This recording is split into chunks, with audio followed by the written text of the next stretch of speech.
Hello दोस्तों, अगर आप हमारे यूट्यूब चैनल पर नए हैं तो कृपया चैनल को लाइक और सब्सक्राइब जरूर कर देवे। डिक्टेशन स्टार्ट होगी 3 सेकंड बाद।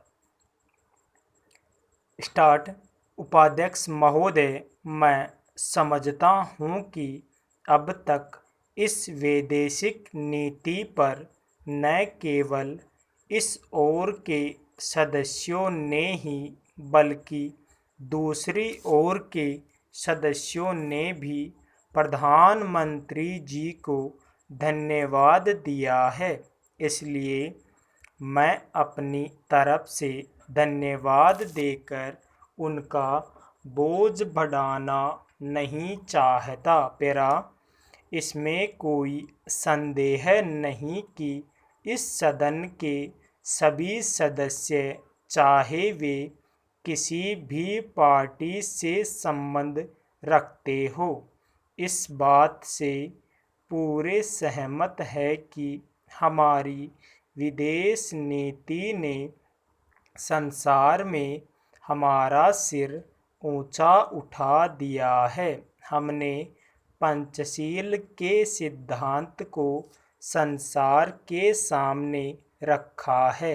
यदि हम उसके आधारभूत सिद्धांत पर दृष्टिपात करें तो हमको पता चलता है कि हमने संसार में एक जो सबसे बड़ा काम किया है वह यह है कि हमने तनाव को कम करने का प्रयत्न किया है। पेरा, जिस समय हमने नई नई स्वतंत्रता प्राप्त की तो हमारे सामने बहुत से प्रश्न थे।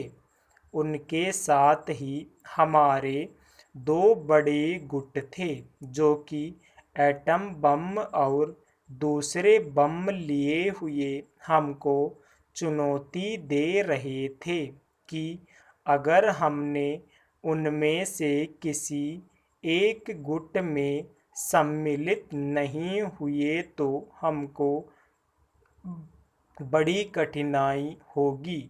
उस समय भी हमारे प्रधानमंत्री ने हमारे देश की वैदेशिक नीति को इसी स्तर पर रखा जिसके कारण आज हम संसार में अपना सिर उठा सकते हैं। हमने जो संसार के सामने पंचशील के सिद्धांत को रखा उसका सबसे बड़ा फल यह हुआ कि एक सम्मेलन हुआ जिसकी ओर मैं आपका ध्यान दिलाना चाहता हूँ।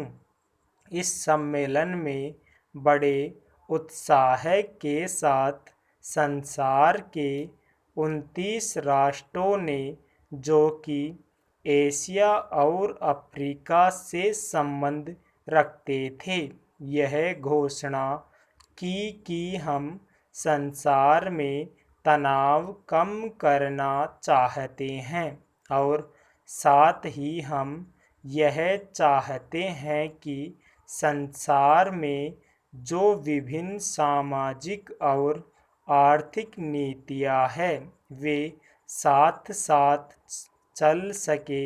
हमारी वैदेशिक नीति में जो सबसे महत्वपूर्ण चीज़ है वह है सह अस्तित्व की भावना। उसी भावना के फलस्वरूप हम देखते हैं कि आज कोरिया का युद्ध नहीं हुआ जो कि एक तीसरे विश्व युद्ध के रूप में परिवर्तित हो सकता है। हमारी इस नीति के कारण हमारे अमेरिकी मित्र हमसे कुछ अप्रसन्न भी हो गए, लेकिन यदि हम ऐसा न करते तो आज संसार को तीसरा युद्ध देखना पड़ता। मैं बहुत ज़्यादा समय नहीं लूँगा, थोड़ा ही लूँगा। स्टॉप।